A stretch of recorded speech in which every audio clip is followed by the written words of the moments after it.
Jesus, quero declarar teu nome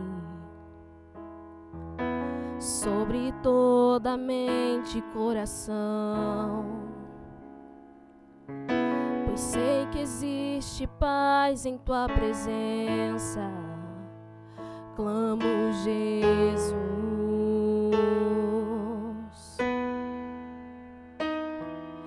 Jesus, quero declarar teu nome, quebrando os vícios dessa geração. Declaro que há esperança e liberdade. Clamo Jesus. Teu nome é cura, é poderoso. Teu nome é vida.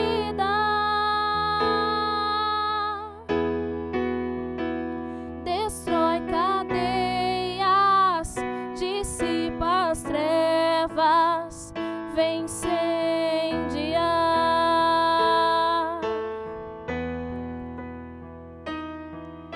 Jesus, quero declarar teu nome sobre toda alma em depressão, ansiedade e medo saiam agora.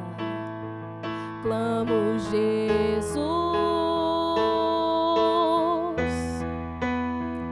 Teu nome é cura, é poderoso.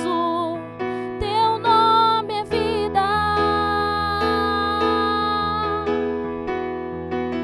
Destrói cadeias, dissipa as trevas, vem incendiar.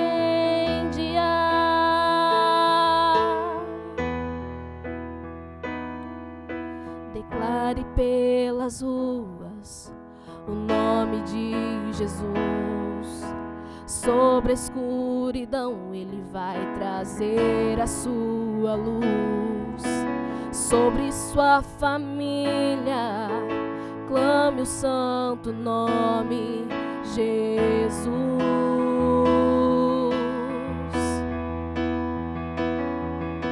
Declare pelas ruas o nome de Jesus. Sobre a escuridão ele vai trazer a sua luz.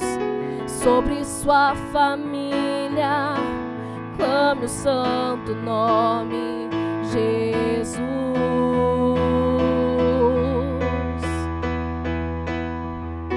Declare pelas ruas o nome de Jesus. Sobre a escuridão ele vai trazer a sua luz. Sobre sua família clame o santo nome Jesus. Teu nome é cura, é poderoso. Teu nome é vida.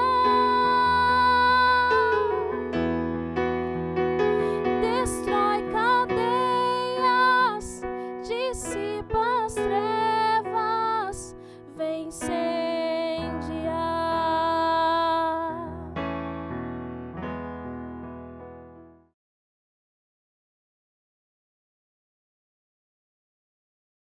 Olá, tudo bem com você? Seja bem-vindo a mais um CR Casa. Nós estamos hoje falando numa série de mensagens chamada Repense. Se é a sua primeira vez, fica super tranquilo, seja muito bem-vindo e a minha oração é para que você seja muito bem recebido em um dos nossos CR Casas, que você possa aproveitar disso, que é esse momento tão especial para nós como igreja. Nós não fazemos igreja apenas aos domingos, nós fazemos igreja todos os dias. E estar reunido no CR Casa é uma das nossas prioridades, nós cremos nisso. Então, eu espero que hoje a sua participação possa ser muito legal, fique à vontade para falar, comentar as coisas. Nós queremos viver isso com você. Nós estamos nessa série, como eu disse, chamada Repense. No primeiro domingo, nós falamos sobre Repense a sua Bíblia. Falamos da importância da palavra de Deus e por mais estranho que isso se pareça, eu precisei reafirmar que Bíblia e cristãos têm tudo a ver, que é importante a leitura, meditar na palavra de Deus para conhecer tudo aquilo que Ele tem para nós, para conhecer a vontade dEle para nós. Nessa semana que se passou, eu falei sobre a conversão. Repense a sua conversão.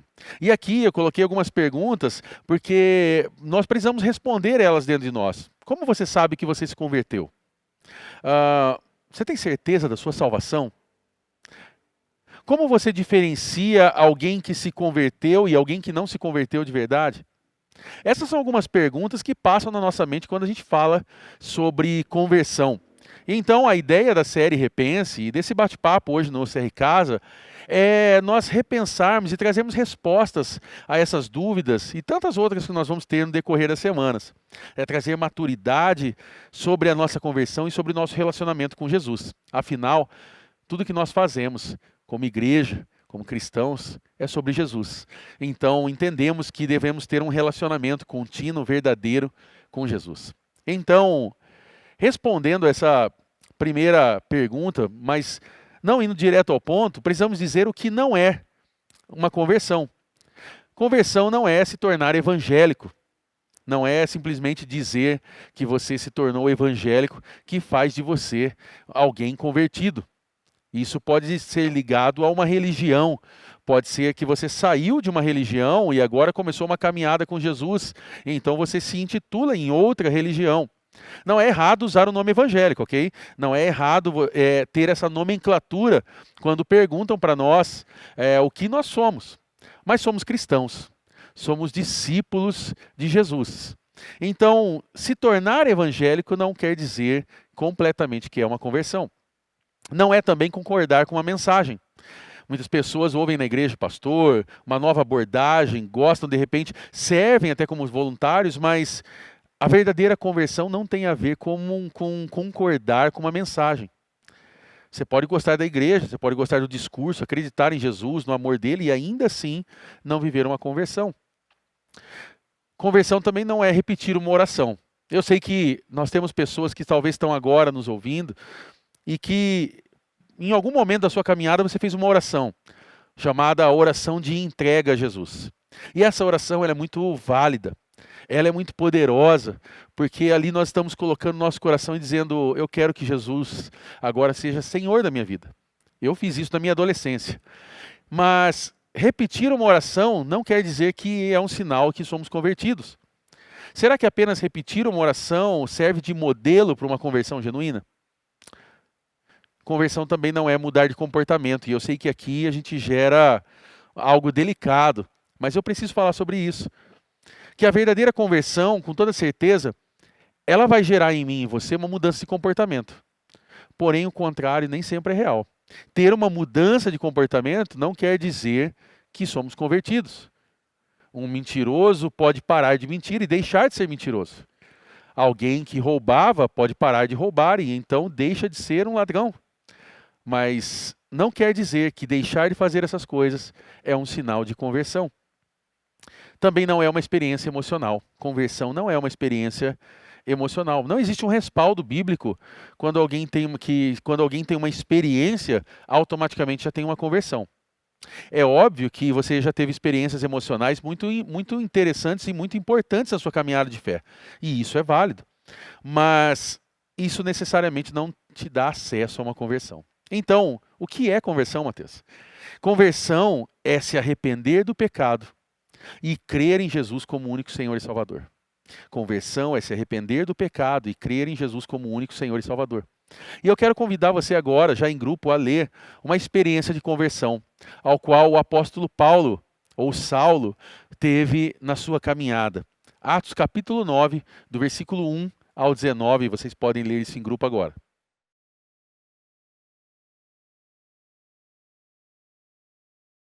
Bom, nós estamos diante de um texto muito interessante. Eu confesso que é um dos capítulos que eu mais gosto da Bíblia, porque mostra a conversão de alguém que era muito mal. e agora ele entende o que Jesus queria fazer sobre a vida dele, e agora ele passa a viver um chamado debaixo da vontade de Deus. Então, nós explicamos um pouco sobre a vida de Saulo, quem ele era, e ele era um perseguidor de cristãos. Ele era alguém que participou da morte de Estevão, por exemplo, o primeiro mártir da igreja, e ele consentia nessa morte. Em Atos capítulo 8, depois se você quiser olhar, você vai ver isso.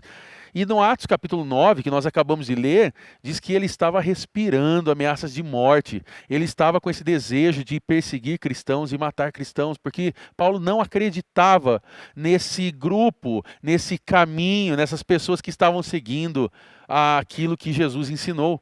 Então, nós temos aqui nesse contexto uma experiência de transformação de vida. E eu falei sobre 3 aspectos sobre a vida de Paulo, ou Saulo. A primeira coisa aqui é que Paulo percebe que existia uma voz, que houve aqui uma voz que o chamou, e essa voz agora é atendida pelo nome de Jesus, que agora ele se abre para uma experiência do mistério divino. Ele teve algumas experiências aqui muito interessantes. Ele teve uma luz que o cegou, ele ouviu uma voz, ele foi jogado ao chão e agora essa voz está lhe dando ordens. Nós não podemos esquecer que Paulo era alguém que era perseguidor de cristãos e não acreditava em Cristo, não acreditava que ele estava vivo. Então ele tem agora algo sobrenatural que acontece sobre a vida dele. Tanto que no decorrer desse capítulo que nós lemos, Paulo está orando. Talvez não tenha testemunho maior aqui do que ver que ele está orando agora, ele se coloca debaixo dessa voz, ele se coloca debaixo de Jesus agora. E Saulo agora, ou Paulo, descobre que aquele Jesus, que ele julgava ser um falso profeta, que ele julgava ser um falso Messias, agora ele está vivo e está falando com ele. E essa voz, agora que fala com ele, ele chama de Senhor. Você vê na passagem aí, né, nessa leitura que fizemos, que ele a chama de Senhor. Então agora ele está submetido a essa voz. E agora nós entendemos porque Paulo ele gostaria que Jesus não estivesse vivo. Porque se Jesus não estivesse vivo, comprovaria que realmente que ele era um falso profeta. Mas agora ele está ouvindo essa voz. O segundo ponto é que Paulo agora é totalmente transformado. Ele é transformado aqui, você vê que nesse momento ao qual essa voz fala com ele, diz ele caiu por terra e ouviu uma voz que lhe dizia: Saulo, Saulo, por que me persegue? Saulo perguntou: quem és tu, Senhor? E ele respondeu: eu sou Jesus, a quem você persegue. Veja aqui que nessa passagem, nós entendemos que Paulo não estava perseguindo pessoas, ele estava perseguindo o próprio Cristo. E quando ele diz Senhor, essa palavra Senhor aqui, que é Kyrios no grego, quer dizer uma pessoa que exerce direitos de propriedade absoluta. Ele agora se submete a isso. Saulo, que naquele momento odiava os seguidores de Jesus, agora ele se torna um seguidor de Jesus. Naquele momento que perseguia pessoas, agora ele passa a ser perseguido pelo nome de Jesus.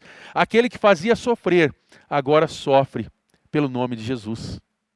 Antes de eu ir para o próximo ponto, eu gostaria de propor algumas perguntas aqui. E a primeira pergunta que eu queria falar contigo é: existe um antes e depois de Jesus na sua vida? Eu gostaria que você respondesse isso em grupo agora e fique muito à vontade para falar sobre isso e que vocês possam ter esse tempo agora.